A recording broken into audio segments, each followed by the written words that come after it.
رشتہ داروں کے ساتھ اچھے تعلقات قائم رکھنے اور ان کے حقوق ادا کرنے کو صلہ رحمی کہا جاتا ہے۔ کتاب اور سنت میں صلہ رحمی کی تاکید اور قطع تعلق کی مذمت کی گئی ہے۔ حضرت ابو ہریرہ رضی اللہ تعالیٰ عنہ سے روایت ہے کہ نبی کریم صلی اللہ علیہ وآلہ وسلم نے فرمایا، تم لوگ اپنے نسبوں کو یاد رکھو، جس سے اپنے رشتہ داروں کے ساتھ اچھا سلوک کرتے رہو، کیونکہ رشتہ داروں کے ساتھ اچھا سلوک کرنا خاندان میں محبت، مال میں کثرت اور عمر میں برکت پیدا کرتا ہے۔ اس حدیث میں صلہ رحمی کا یہ اجر بتایا گیا ہے کہ صلہ رحمی سے مال اور دولت میں فراخی اور عمر میں زیادتی ہوتی ہے، کیونکہ صلہ رحمی دو طرح کی ہے، ایک یہ کہ ضرورت مند رشتہ داروں کی مالی امداد کی جائے، دوسری یہ کہ خدا کی دی ہوئی عمر کا کچھ حصہ ان کی خدمت میں صرف کیا جائے۔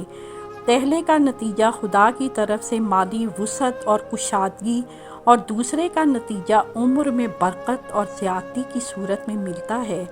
صلہ رحمی سے چونکہ سارے خاندان والے راضی ہوں گے اور اس کے حق میں دعائیں کریں گے، جس سے اس کے مال، دولت اور عمر میں برکت اور کثرت ہوگی، اور اگر کوئی عزیز رشتہ دار اپنے حق کو ادا نہ کرتا ہو تو اس کے دوسرے عزیز و اقارب کے لیے یہ مناسب نہیں ہے کہ وہ بھی اپنے حق کو ادا نہ کریں، بلکہ اصل صلہ رحمی تو یہ ہے کہ جو حق کو ادا کرے اس کے حق کو ادا کیا جائے۔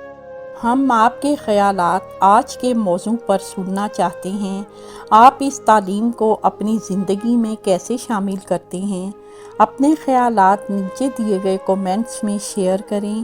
اس ویڈیو کو لائک کرنا، ہمارے چینل کو سبسکرائب کرنا اور بیل آئیکن کو دبانا نہ بھولیں، تاکہ آپ ہماری نئی آنے والی ویڈیوز سے باخبر رہ سکیں۔ آپ کی قیمتی رائے ہمارے لیے اہم ہے اور ہم ہر کومنٹ کو پڑھتے ہیں۔ اس ویڈیو کو دیکھنے کا شکریہ۔